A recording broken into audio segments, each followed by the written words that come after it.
You know, the first fish I ever caught was a stickleback, three-spine stickleback, and I just love them. Uh, well, actually, I'm talking to you from a catfish lake, and my most recent catch was a 31 pound 13 cat in the middle of the night. The slime, that's entirely my bad eating habits, nothing to do with the catfish.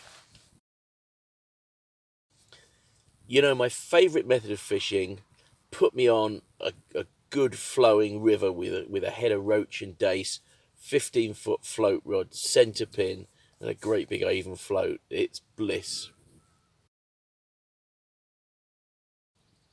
If I could hold one British record fish, well, I've already held the minnow record, which brought me immense pleasure and immense global media coverage, which is a really weird thing. I don't hunt records, but obviously, roach is my thing. Has to be a river roach.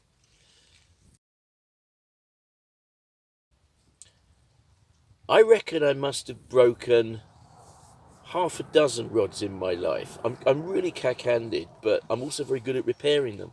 So I've got, you know, my best quiver tip rods have got splints, 3 or 4 splints in them. So I've repaired them since the 80s. So I just don't like to see them go, you know. My favourite place to fish is good old Bristol Avon where I live. Now, it's maybe not the biggest venue, the most prolific venue, the biggest specimen venue, although I've had 12 3 pound roach from it. But the point is, it's my venue, it's my place. I'd rather fish than drive. My pet hate in angling is people who abuse, disrespect the water. This is nature, this is the ecosystem, and we enjoy its fruits, if you like. And people who can't repay it with basic respect, litter, all the rest of it, shouldn't be there. You know, one thing that every angler could do to help the sport is learn the basic fish care first.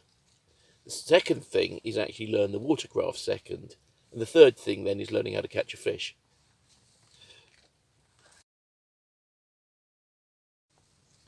My most prized item of tackle currently is probably my speedier centre pin. Car boot sale job, beautiful reel, caught lots of big fish on it, love it to bits.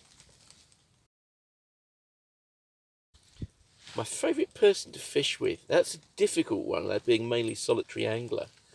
So I probably wouldn't narrow it down to a single person. People like Dom Garnett, people like Jack Perks, who have got, you know, there's more about them than just catching fish. There's stories, there's laughs, there's understanding all the wildlife all around us. So it's more a personality trait than an individual person. My proudest moment in fishing is not necessarily about catching the fish. I mean, obviously work as a scientist and a campaigner on rivers all around the world. And it's the little bits of influence you have that mean that the knowledge that we all have, the influence that we all have, um, when you talk to the right person, make the right influence, you see some change in perception or policy because the world desperately needs all the help it can get at the moment. Now, the best bit of fishing advice I've ever been given, I can demonstrate to you, and it is very, very simple. Always carry 3 disgorgers, one to use, one as a spare, and one to give someone who hasn't got one. I don't know, it's when you're playing a big fish, this happened a few times, you're playing a big fish, and a crowd forms, and then the hook pulls out. That's pretty embarrassing.